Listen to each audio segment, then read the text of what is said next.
Welcome, everybody. Great to see you all for another That Word Chat. Today, I'm a bit of a dictionary geek.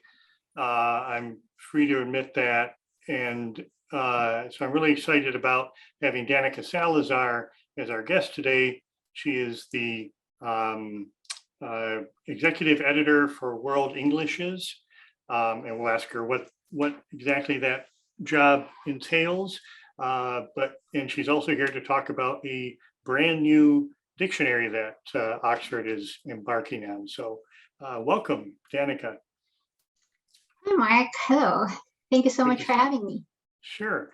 Are you in Oxford proper, or where are you? Well, I'm in Oxfordshire. I live in a town called Abingdon-on-Thames, which is near maybe a 10-minute drive away from Oxford if there's no traffic. 10 to 15 minutes. Yeah. Oh, nice.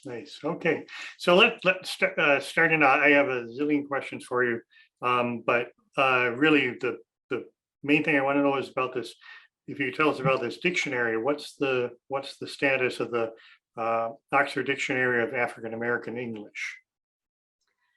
Yes, so we are just really in the very early stages of this new project, which is whose goal is to create a dictionary of African American English based on historical principles. So we proposed this. We're doing this project in collaboration with Harvard's Hutchins Center for African and African American Studies. So we started the discussions around last year, and then towards the end of last year, we got funding from the Mellon Foundation to do this project over the next 3 years. And now we're at the stage of building the team of lexicographers and researchers that will be working on the new dictionary. Mm-hmm. So, and that's where I first heard about it. I saw it, the job advertised. Yes, they were. The job adverts were up for a few weeks, and I think they just closed maybe 1 or 2 weeks ago. And now we're in the stages of doing interviews. Okay. Yeah. So we haven't. Yeah. So it hasn't really gotten started yet. This is something that's. Really, very new. Yeah. So, and this has been something that has been, you said, talked about for a while. What can you tell us a little bit about how it came about as a project that sort of rose to the surface? I mean, there are many languages and dialects, and everybody wants their own dictionary. But what brought this one to the surface?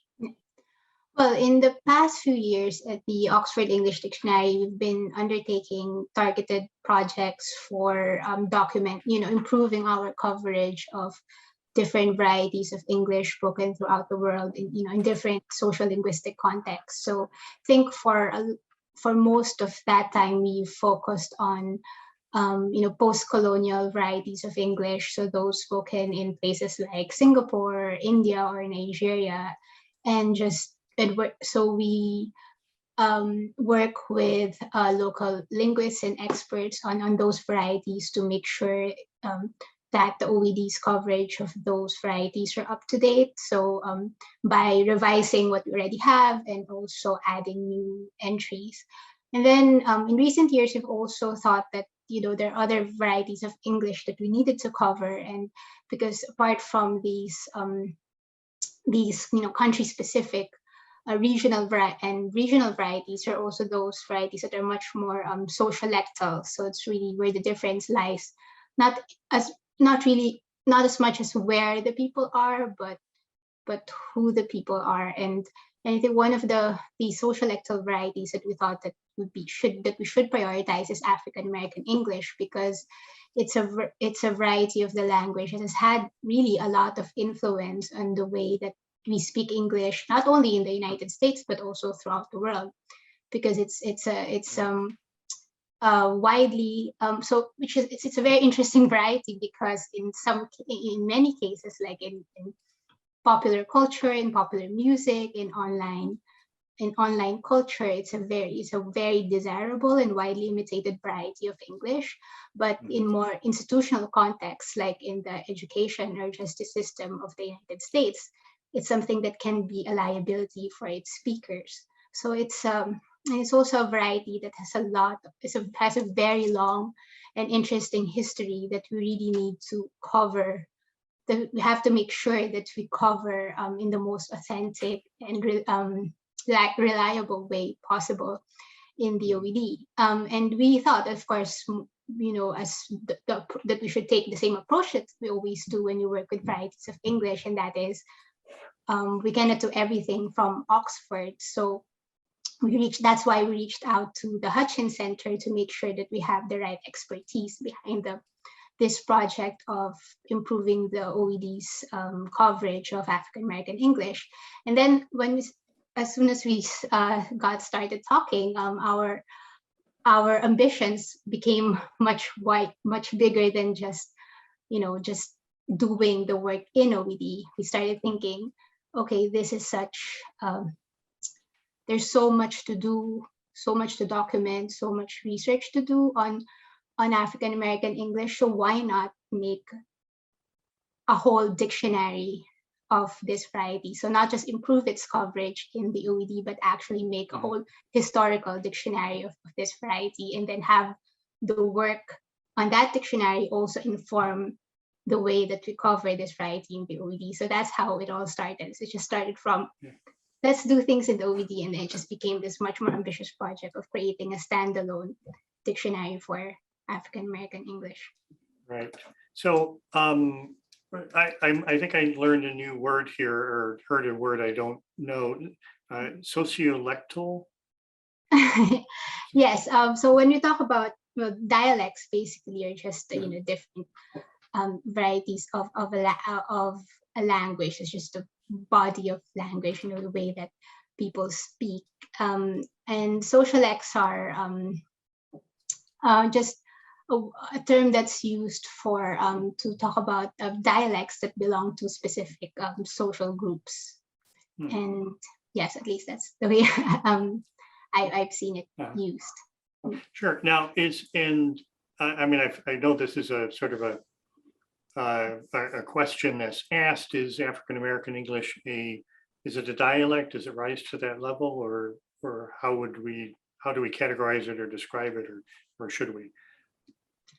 Well, actually, that is quite a complex question, because there's some researchers on the way on the language of African Americans really differ on their on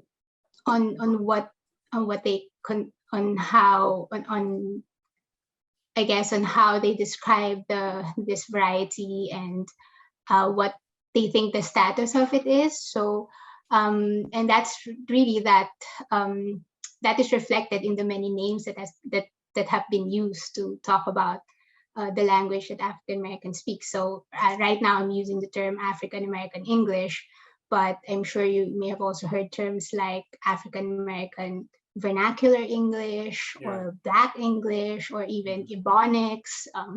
And a more recent terminology that's becoming more widely used is African American language. So it's just that when we say African American English, we're really talking about the way that African Americans speak as a dialect, as a variety of the English language. So it is still at its core English, but it's just a different variety of it. But there are also researchers who say that actually what the way African Americans speak constitute a language in itself, that and it's a way of looking at it as separate, as somehow almost separate from English, because it has its roots that goes back to African languages. So there's that emphasis there on the separate on African American language as a separate language from English. But in our dictionary project, of course, we're all English lexicographers here, so we're looking at African American English as a variety of the English language with its own very distinct characteristics. Okay, can we talk about some of those distinct characteristics? What typifies? So, well, there's certainly ways that that African American English is unique, or ways that we can identify what is African American English. So you can identify it on the level of pronunciation. So there are certain sounds that are characteristic of this variety. So it's a certain kind of accent that you would associate with African American speech.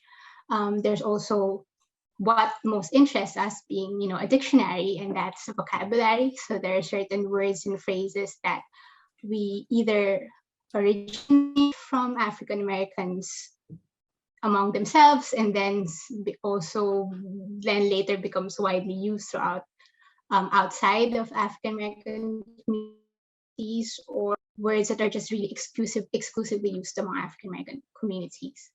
And there are also features, that specific grammatical features as well, and certain what we call pragmatic features as well. So ways of expressing, or ways that of communication that are specifically characteristic of how African Americans relate to each other. So all of those things combine to create what is called African American English, or African American language. But us being lexicographers, we're most interested in the lexical part, so the words and phrases that are specific to African American English. Okay, and at the risk of showing my ignorance, there's another word. What was the last category of that typifies the language that you mentioned? The pragmatic features. So. Oh, okay. Yeah, so those are the okay. So I'm being tested on my I'm being tested on my linguistic terminology here. It's just that it's weird that that's my job to define things. But when I'm asked to do it like live, I'm like, oh my God. Sure. Well, yeah, and you may overthink it as a lexicographer. Yeah, exactly. And like, oh my God, am I using the right genus term? But pragmatics is more like about how people greet each other, or the tone that they take, the discourse markers that they use. So that forms like the pragmatic part of language. Yeah.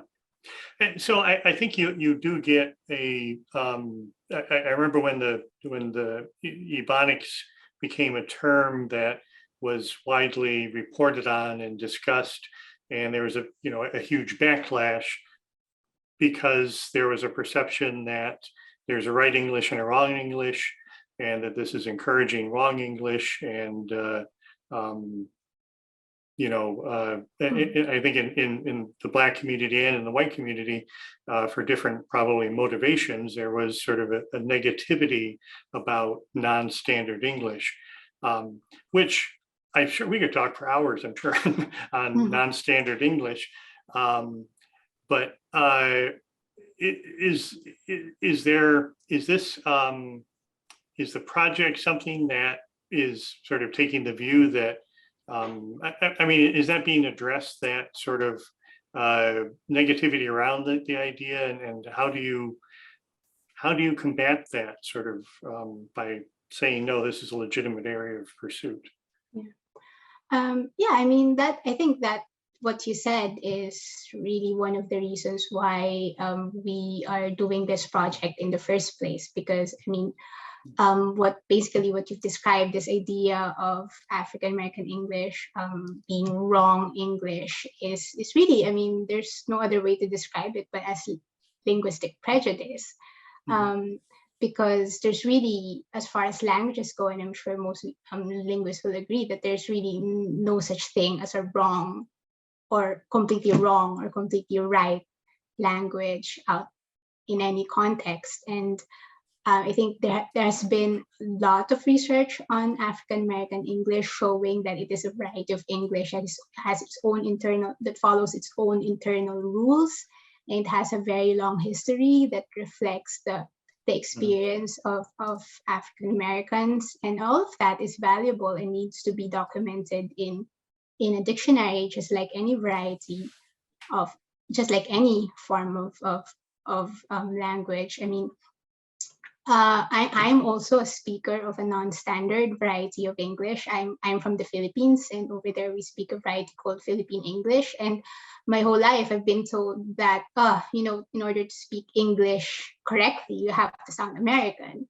But that really doesn't make any sense if you grew up in a country that on the other side of the world is America. How can I ever sound like an American? So it really doesn't make sense, but it creates a lot of insecurity in you, thinking that, oh, the way that I talk is wrong. I have to study more. I have to educate myself to exercise this out of me, and that happens to a lot of people in the world who don't speak, standard varieties of not only of English but of many languages, and it happens with African Americans too. I mean, they're very discriminated in many, as I mentioned before, that in many contexts, especially institutional contexts in American life, I mean, in the education system, for example, the way that they speak English is always seen as a sign of a lack of education, of a lack of ability to speak proper English. And what we hope to be able to achieve with this dictionary is to show that, look, these are the words that make up this variety, and it's not really. I mean, I kind of feel uncomfortable saying, especially coming from Oxford, saying that this is legitimizing the language, because no language needs legitimization from anyone. But this is really just the purpose of the dictionary is to educate people on this variety, on its features, and why it is interesting, and what it has contributed to the development of the English language as a whole. And hopefully by giving it that profile and telling everybody about it, then we will be able to change these negative attitudes towards African American English. Right. I was going to get to this later, but I wanted to sort of stick with this idea about language doesn't need to be justified. I don't know how long Oxford, maybe you give us a little bit of the history of Oxford's attitude toward world languages, because of course, when it started out, we're doing English. We're recording what is said in English and English literature, written by white men, and there's anything that was sort of common speak wasn't necessarily reflected. And then, of course, English has always, from colonial times, has been a world language. But of course, I don't know when the OED started including, for instance, terms from India in the dictionary, but how long has that been? What's been the process of sort of acceptance that there's varieties of English? Well, yes, actually, it's interesting that when I talk about all of the OED's World English initiatives or World English editions, people always, or the media always covers it as if, oh, this is something new that the OED is doing now. But actually, the OED has been admitting words from all over the world since the beginning. As you know, the OED was first published over 100 years ago in 1880. The first fascicle, or the first installment of the OED covering A to Ant, was first published in 1884, and the whole 10-volume first edition was published a few decades later in 1928. But even in the 19th century, the OED has already been admitting these words from everywhere where English is spoken. Although the way that it has approached it has really differed and has evolved along with the evolution of the English language. So, of course, the attitudes towards language have changed a lot since then. In the 19th century, of course, the British Empire existed, but English wasn't a global language in a way that it is a global language today. So if any so-called world English words entered in the OED, it's mostly because of their, significance to the concerns of the British Empire, really. So you've got lots of Indian words coming in because they were in India. For example, I think I always like to say that Philippine English has been in the OED since the 1884 first fascicle, because there's a word there, abaka, that appears on, like, I think page 3 of that first installment. But it wasn't there because the OED was particularly interested in the Philippines at the time. We weren't even speaking English then. We were still a Spanish colony.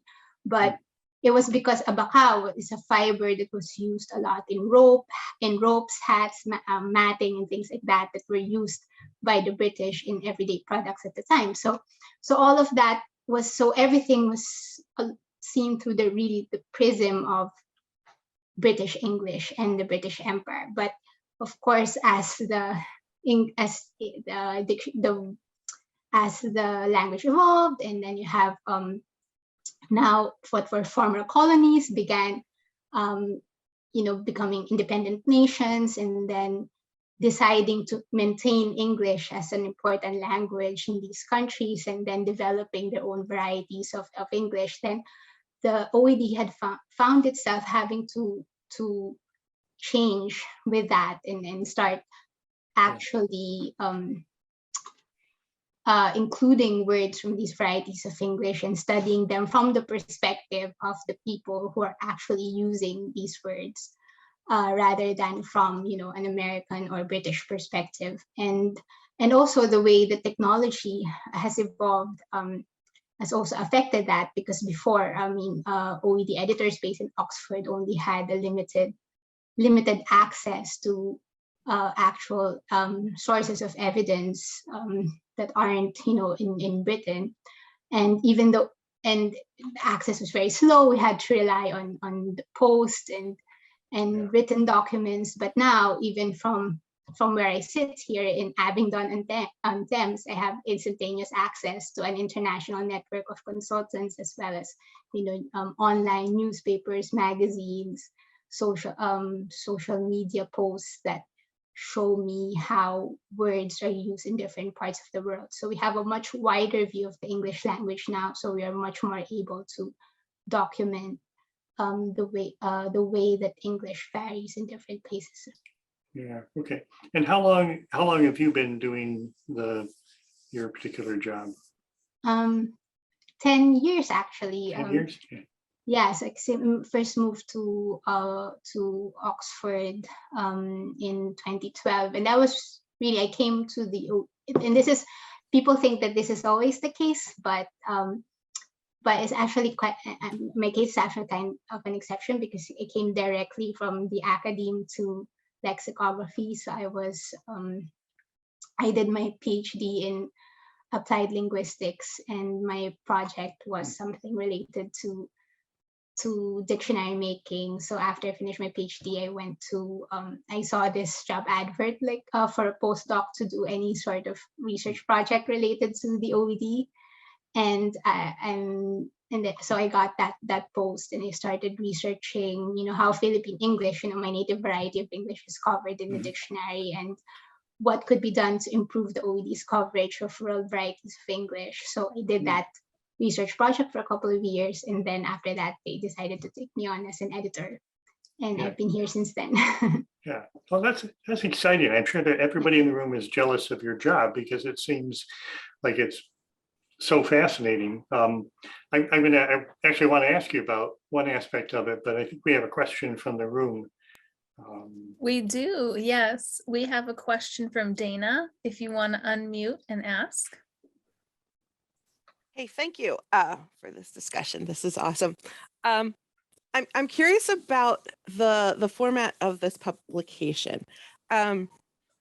Because language is constantly evolving, constantly changing, how nimble will this publication be as far as will it be printed? Will it be online, so that as language changes, as pronunciations, meanings, new words entering, will it be able to be flexible and to be updated?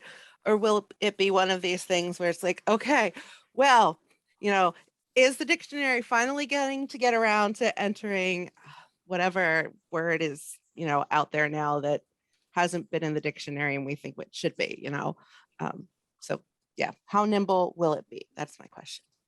Yeah, well, thanks, Dana, for that question. Well, yes, as I said, we're still in the very early stages of the project, so we haven't really actually decided yet what the dictionary will look like. We have 3 years to actually make the dictionary, but I think I can be confident saying that it's going to be online because because that's how most people now access dictionary data is online, and it really won't make any sense, and it will be a problem for accessibility if we just rely on a print source. So, and of course, being able to update the dictionary is, quickly is something that will be a priority for us. Although what's an even bigger priority is is just to start building the dictionary in the first place, to select the first words to enter that we think will be the most representative of African American English as it is spoken today, and also as representative of its history as well. And then, so that's what we're going to be doing in the next 3 years. And then after that, depending on the result of that first incarnation of the new dictionary, the reaction to it, and further funding, which is very important, then we'll see if we'll be able to continue updating the dictionary. And yeah, because the OED, for example, is updated 4 times a year. I think that's as nimble as we can make it. So hopefully something like that will be possible for the ODAAE as well. Okay. So 3 years to actually make the dictionary. Famously, dictionaries are never made in anything like the time they're predicted to be made in the first place. So what I mean, but you are working with what you have on hand in the OED. So a lot of the words are simply a matter of, I don't want to say copying and pasting. I imagine you're going to research each of them as you go. Yeah, I mean, so because what we want this dictionary to be is, we want this to be as authentic and representative of African American English as possible. We don't want to go in there and say, we're Oxford, we know what we're doing, and we're going to tell you how to document your own language. So I mean, this is why we are taking this project to America in the first place, because we want to be able to count on the community, on the actual speakers, to help us build this dictionary, because after all, it's their language. So what we're bringing here is the lexicographical expertise. So we know how to make dictionaries, but African Americans themselves know better, what to put in those dictionaries and how to represent them more accurately. So although the OED will serve as like a model for this new dictionary, we're really open to working with the team of lexicographers and researchers that we're putting together. We're all, experts and speakers of African American English, and we also have an advisory board of African American scholars who will tell us, what is the best way to document this variety. So it's basically combining African American expertise with our expertise on creating dictionaries to make sure that we create a dictionary that is really representative of how African American English is used and has been used throughout its history. Mm-hmm. And your work, you're doing this in conjunction with the Hutchins Center for African and African American Research at Harvard University. Get the name right. This is Henry Louis Gates is in charge of this. What is their role going to be? More advisory, or is there like a lexicographical component there that you'll have people there also doing the finding the words and defining? Yeah, so there will be people, first, the scholars who will be advising us, but they are, full-time doing teaching and research. But we're going to be, we will, in the process of hiring people whose job it is really to either do the research for the entries or to write the entries themselves. So basically what my job is in the OED, but for this new dictionary. Yeah, so it's really exciting now because we have some really, really good candidates, and I'm sure that we're going to be able to bring together a great team. Okay. So I should just say it's gotten very dark out, and I thought, well, it's sunset, but no, it's we've got some thunderstorms moving through the area. So if I happen to go away, I apologize, but you all can carry on and chat for the full time. We do have a question from the room, so let's get to that. Yes, we do. Our next question is from Wendelin. If you want to unmute and ask. Hi there. Hi. It's nice to, I'll turn on my video for a moment. It's nice to meet you virtually. I am wondering about corpus resources, what you're using as evidence for the lexicographers to use. Are you building it? Is there a spoken component? And if so, how are you gathering it? Yeah, so we haven't really started yet on deciding which sources of evidence we're going to be using, because again, we're still building the team, so we want to be able to decide that with our team of lexicographers and researchers.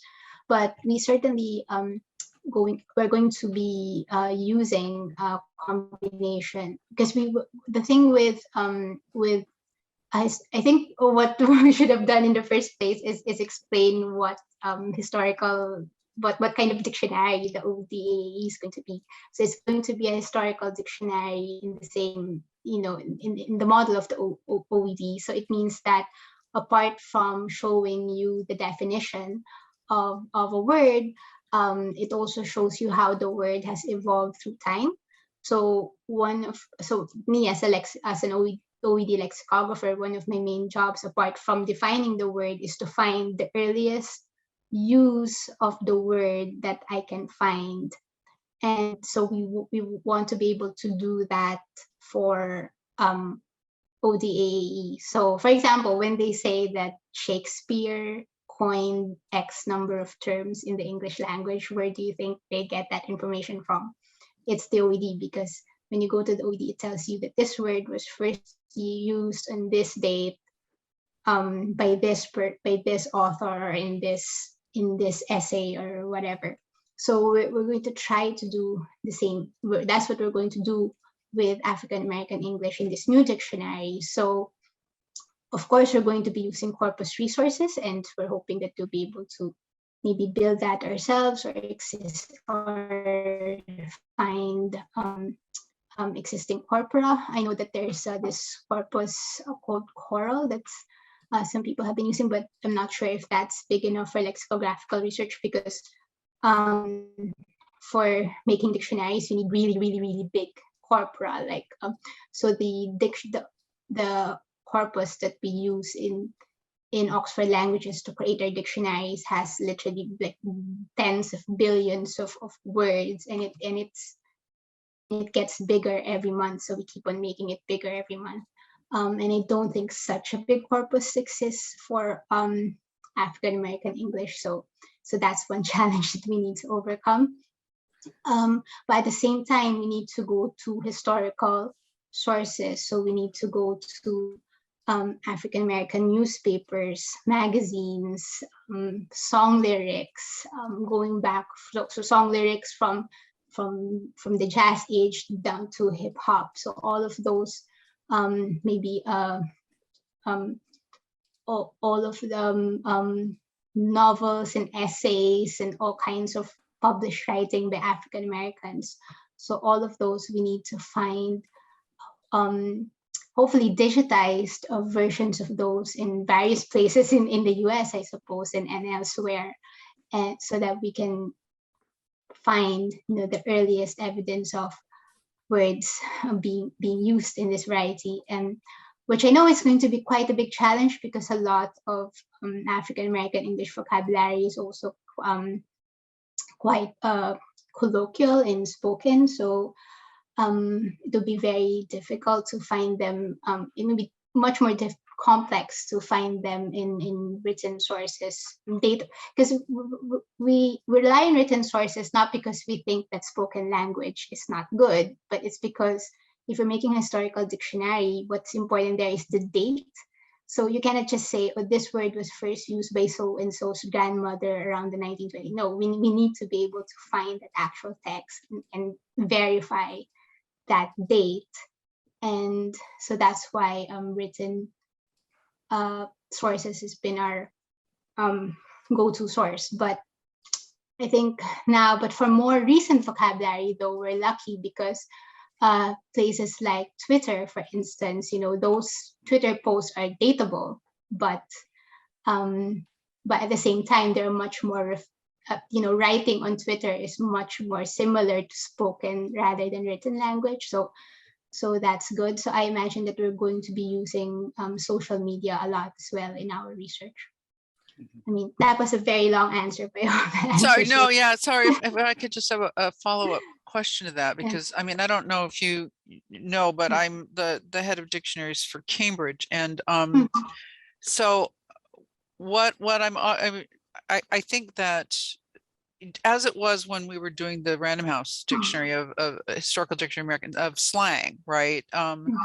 The problem is the way that these terms end up getting represented that are essentially a spoken phenomenon, right? Even if you're talking about once you get into newspapers that are published, it's already being edited, represented, standardized, and but if there's more informally captured resources, anyone that is trying to put it in print is sort of approximating, and there's a danger of almost mocking or exaggerating, right, the D instead of the and that type of thing, right? And the kind of song lyrics in particular that were written by the Stephen Fosters of this world instead of the actual source. So I was just really curious about what you're using as primary sources for that, and whether there was going to be a component that would stretch not just into historical but to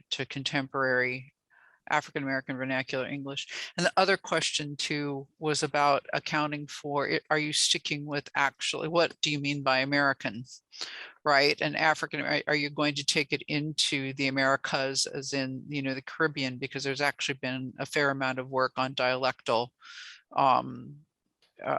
Englishes in the Caribbean, where you have a large component of people that were originally imported basically as slaves. So anyway, so that's enough questions, but just fascinated about your sources and how the approach is for the scholarship. I think that's a fascinating line also, because there are opportunities for recorded English going back 100 years now, but not necessarily to the historical origins that you're interested in. But there's a little side, maybe it's a non sequitur, maybe not. I like to tell that the word proper is the earliest reference in the OED to propers. We say props now, give somebody their props, was Aretha Franklin in the song Respect. When I get home, when you get home, I'm asking you to give me my propers, which wasn't written that way in the original song by, I think, Otis Redding, but it was from a song lyric, so it wasn't a standard OED sort of source. But it seems like that there's so much of the real language that would come in those sort of non-traditional sources. So even beyond African American Black newspapers, there's going to be more variety that just is very hard to grasp. And I imagine that's true not just in the Americas, but all the world languages you're dealing with. A lot of them are simply not as recorded as we might like. Yeah, and again, it all goes back to that language prejudice. So Yeah, so right. for example, like in the Philippines, in the Philippine English language newspapers still follow, their style sheets still follow very much the American standards. So sometimes there are Philippine English words that I'm very sure that we use because I speak the language and I know that we use this word, but we can't find evidence for it, because if we just rely on edited, published materials like newspapers and magazines and books, they're completely excised because they're not correct English.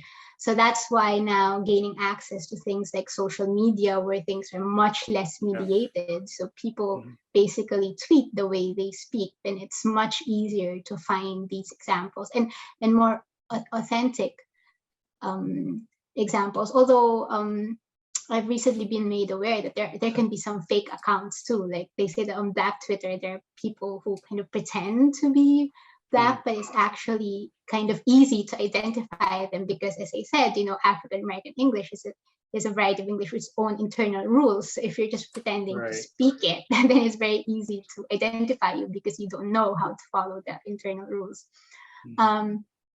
And so really the idea here is to make sure that in these 3 years that we find the most authentic sources for, and not just, also again, another myth about African American English that you want to dispel is that it's just slang. It's just slang, it's colloquial, but it's actually, it's a variety that can be used to talk about anything. It's not just it's not just slang or colloquial language. It can be used in, it's adaptable enough to be used in other contexts too. And so we want to make sure that the words that we cover the whole breadth of the language and not just certain topics or certain contexts or certain register. But of course we cannot, it's only 3 years.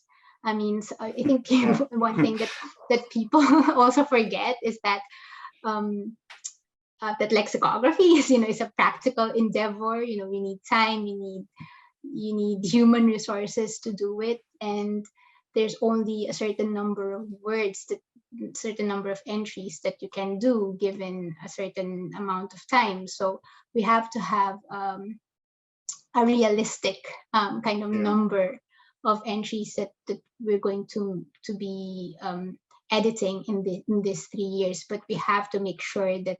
So for me, really, I'm much less concerned about the actual number, but the quality of these entries. So we have to make sure that they are the most representative of the variety, and we have to make sure that the evidence that we use, the quotations that we use to illustrate the word, are the most authentic that we can find, and coming from the most authentic sources, and coming from the community itself, rather than people parodying them or copying the way that they speak. And but it's going to be quite a challenge given the nature of the available evidence. But I think it's really important that we do that, because otherwise there's really no point in even attempting such a dictionary. Right. And I'll throw in another possible challenge in that is that with Black English having its own grammar in some cases, that's simply not. It's I think that's one way that we see it's unfair to suggest that it's a corruption, because it actually has grammar that's complex, that's different than standard English, and serves a purpose. And that means that there are words that are going to be used slightly differently that may be standard American English words, but they may be used in sentences and in combination with other words that give them nuance. So is that also a challenge to sort of pick that up?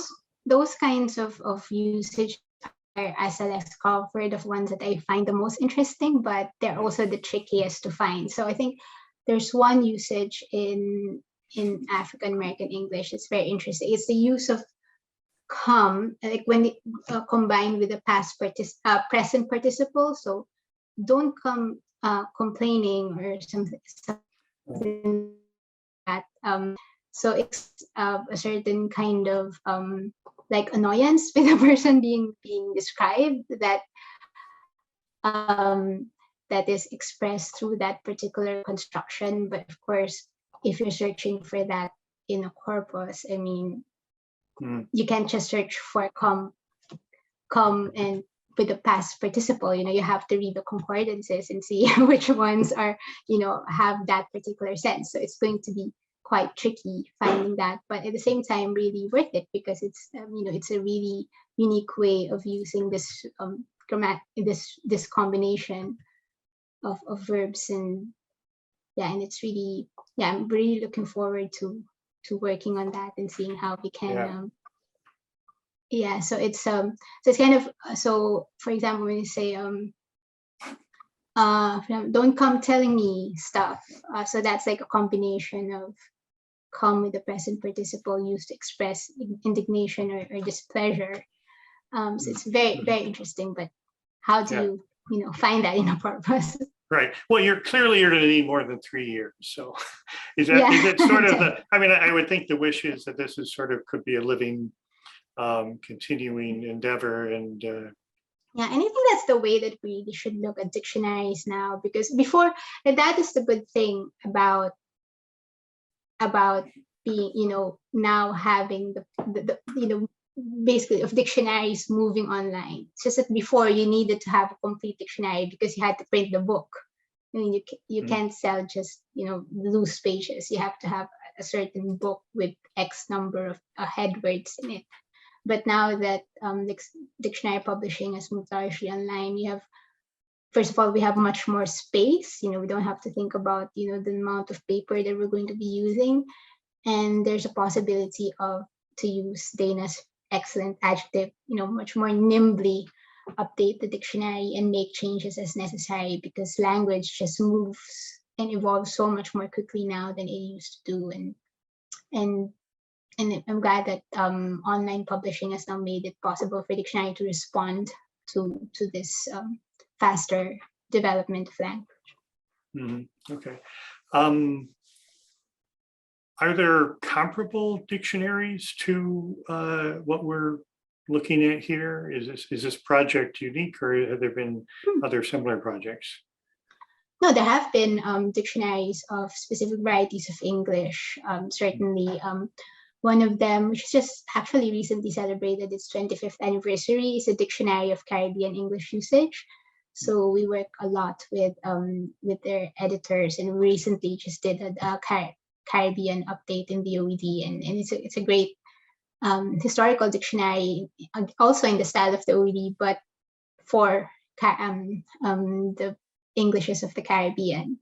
And there's also the Dictionary of South African English, which was published by OUP. And there's been a Dictionary of Jamaican English, a Dictionary of Canadianisms and Historical Principles is another one. The Australian National Dictionary is also a dictionary, a historical dictionary in the style of the OED. Yeah, so there have been dictionaries of different sizes for varieties of English. So it's not unique in that sense, but I think maybe what's unique here is that this is a project that's, you know, that's been conceived as an online product from the beginning, whereas these other dictionaries were, since they were, you know, made years ago, that they were conceived as print products. Interesting.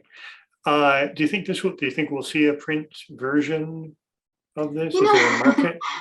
We were talking with, actually remember having that conversation with Professor Gates, and he did say, and I do, especially I agree with him that it's also nice to have a print dictionary, right? It's good to have the physical thing to hold in your hand to say that this is the dictionary of my language, and to leaf through the pages. And so that's a great thing to have. So I mean, it's not completely off the table, but again, for reasons of practicality and accessibility, the online version would be the priority. Okay. And what else is coming? I mean, let's talk about World Englishes. What else? not necessarily a product, but what are you fascinated about now in terms of world English? Oh, wow. I mean, so many things are happening on the World English front in the OED. So a few weeks ago, we hosted the World English Symposium, which brought together, I think we had over 2,000 registrants from all over the world coming together to talk about, all the issues that we've been talking about in this short conversation about, because all of these things that people are commenting on the chat, like, why are you even doing this work in Oxford, that uncomfortable history of English, why? I mean, we have to admit that that English spread because of colonization, because of oppression. So how do you reconcile that with the current goal of the OED to decolonize its coverage of these varieties? So we had experts coming together to talk about these issues of decolonization, along with resources, what new resources can we use to make our dictionaries better when it comes to coverage of World Englishes. And we also discussed the English language teaching as well, and because a lot of this language prejudice is rooted in in prejudice in schools. So how do we reconcile the fact that most people are judged on their performance of, people have to do standardized tests, so that are usually based on either American or British English. So how do we reconcile that reality with our new realization that with the truth that all varieties of English should be treated equal? And also we talked about, the spectrum of variation in English and how this variation manifests in different ways, whether in pidgins and creoles for what we call World Englishes.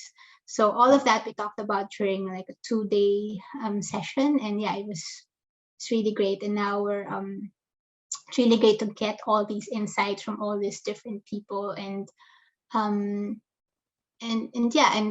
we're now working on creating a summary paper of all that we discuss, and to have that to circulate that is to get these conversations continuing these conversations, because we're here to evolve and make sure that we are responding to what is becoming an increasingly diverse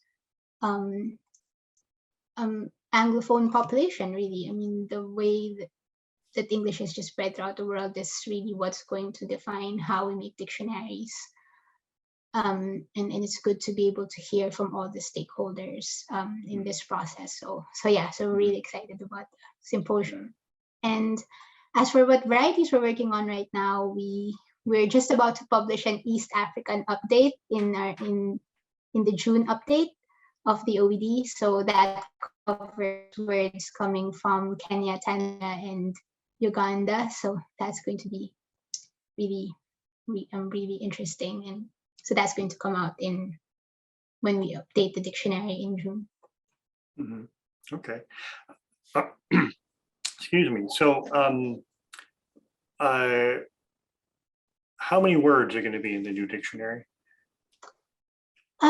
We still haven't decided on it, because I mean, we don't want to fall into the trap of saying that, oh, we're going to make this enormous dictionary with X number of words.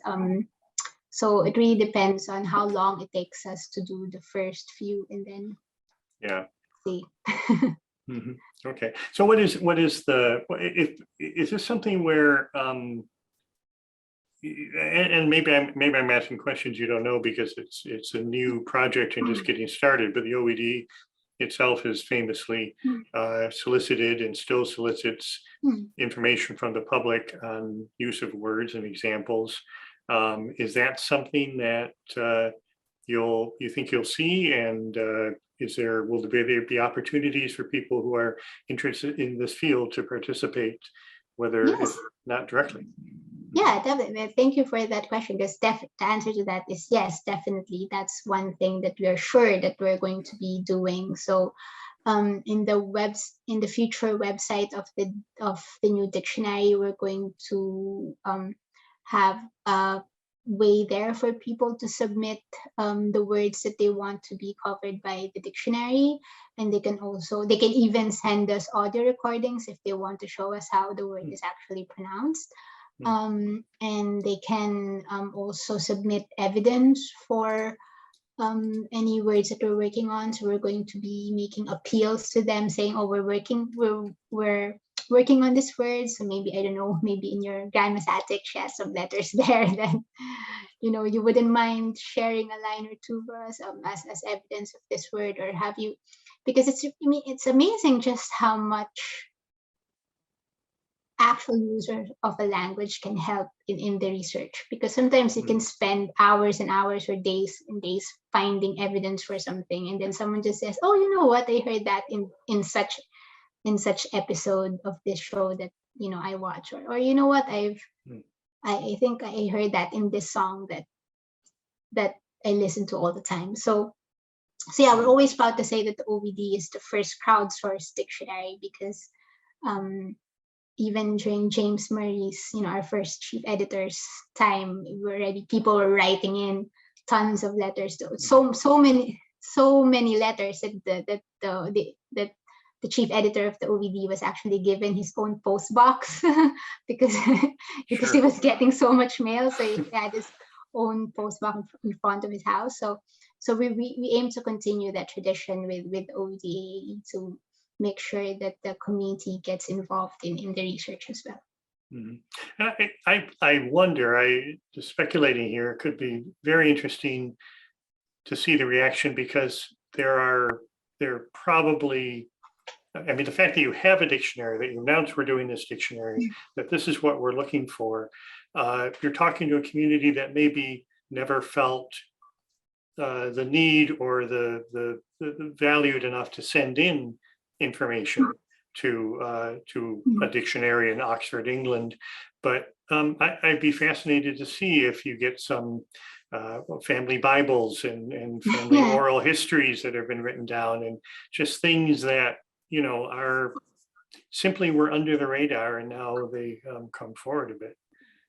The great thing about, what I find the most rewarding about working in the dictionary is that people generally like talking about their language. When you ask them about the words that they use, people generally like that, and they actually take time to think, okay, do I use this? They ask their parents, ask their grandparents. It's usually a good conversation that we have with people. So I'm sure that the African American community will want to be involved in this, and I hope they will want to be involved in this, and because we really want this dictionary not to belong to not something that they belong to Oxford or to Harvard, but something that belongs to them, something that really represents the way that they use the language in their everyday lives, and something that represents their concerns as reflected in the language. So that, I think that would be like my main what I would want the dictionary to be, and I think the best way to achieve that is to get the community involved. Yeah. Okay. Well, that's terrific, and it's been it's been so much fun to talk to you about this. This has been really cool, really great, and I think I don't know. We should probably do an update show, and maybe we'll be around in 3 years. Maybe we'll do something in a year or something like that to see how it's going. So yes, definitely. I hope to have some good news in the future and have some even more examples of. I hope that I'll be able to say, here are the words that you managed to get into the dictionary so far, and have a conversation about those words. Yeah. And I hope that I will be joined by our new team members as well. Right, absolutely. All right, well, thank you so much. I appreciate it, and thanks everybody for coming, and thanks for your great questions. We'll be back in a month with another show. We're going to take it easy, but it's June. Come back anyway. It's going to be beautiful and sunny out, but come back anyway, because we love to see you, and we're going to have a great guest for you next time. So thanks very much. Yeah, thanks, Mark, and thanks to everyone.